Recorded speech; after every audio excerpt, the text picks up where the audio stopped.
यह जो चने का खेत दिख रहा है, जिसमें प्रतिवर्ष हर साल एक समस्या रहती है कि चने के पौधे का सूखना। किसान हमेशा यहाँ पर चने के पौधे के सूखने के कारण परेशान रहते थे, जिससे पौधों की संख्या कम होकर फसल कटाई तक उनका उत्पादन एकदम न्यूनतम हो जाता था। हालांकि खर्चा उतना ही रहता था। यह धान का खेत है, लेकिन प्रतिवर्ष यहाँ पर चने की फसल ली जाती थी धान के बाद, और समस्या यही रहती थी कि चने के पौधे सूख जाते थे। इसका निवारण करने के लिए उन्होंने कई प्रकार की फफूंदी नाशक फंजीसाइड का उपयोग किया, लेकिन उसमें भी उनको सफलता प्राप्त नहीं हुई। अब यहाँ पर जो खाली हमें जगह दिख रही है, जिसमें चने के पौधे बुआई के बाद, सोइंग के बाद जर्मिनेशन होकर अभी जो फ्लावरिंग अवस्था में है चने, उस अवस्था के आने के पहले तक वे सूख गए। हालांकि कुछ पौधे जीवित हैं। उसका कारण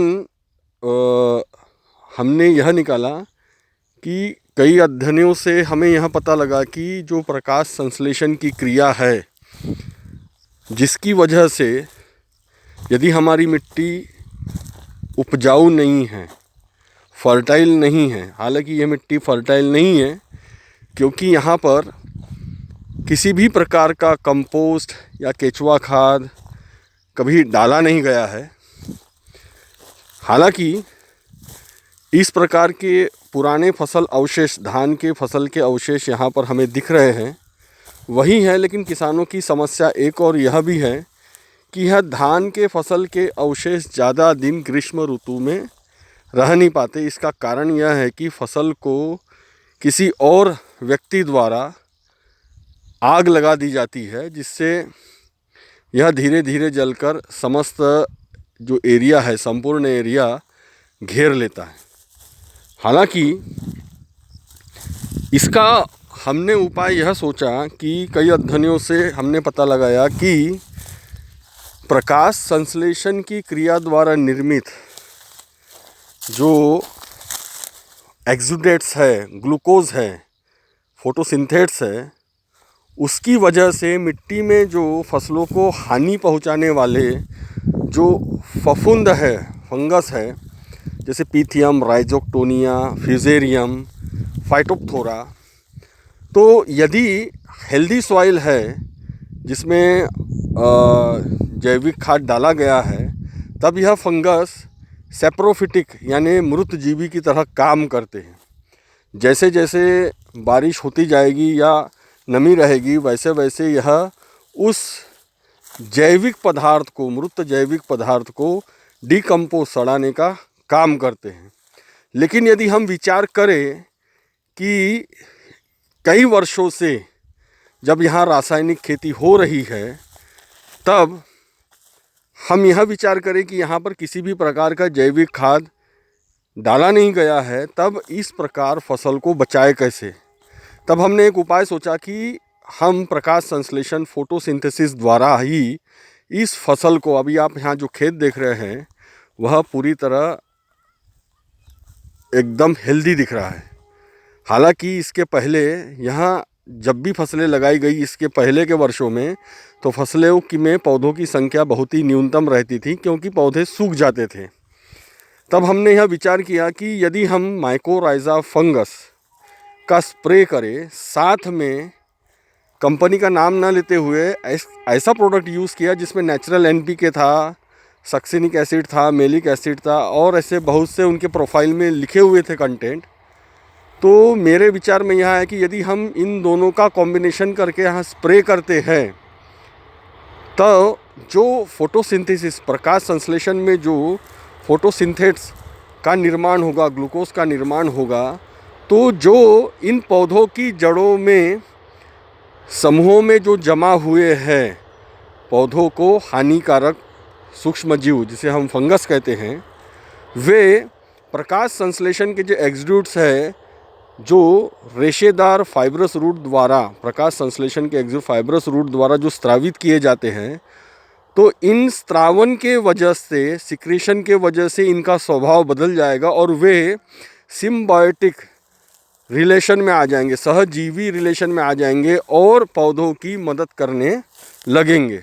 वही हमें अध्ययनों से पता चला और हमने उसी प्रकार यहाँ पर उसका उपयोग किया और हमें इस प्रकार के अभी रिज़ल्ट प्राप्त हुए। यहाँ पर मरना या जिसको कहते हैं पौधों का सूखना पूरी तरह बंद हो गया है और अच्छी फसल के पौधों ने वृद्धि की है। इसमें पॉड फॉर्मेशन भी हो गया, फ्लावरिंग अवस्था भी है।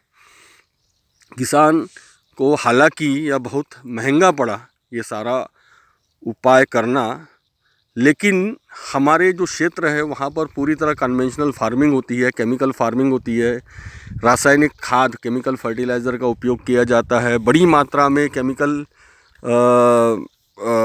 औषधियों का उपयोग कर फसलों से उत्पादन लिया जाता है।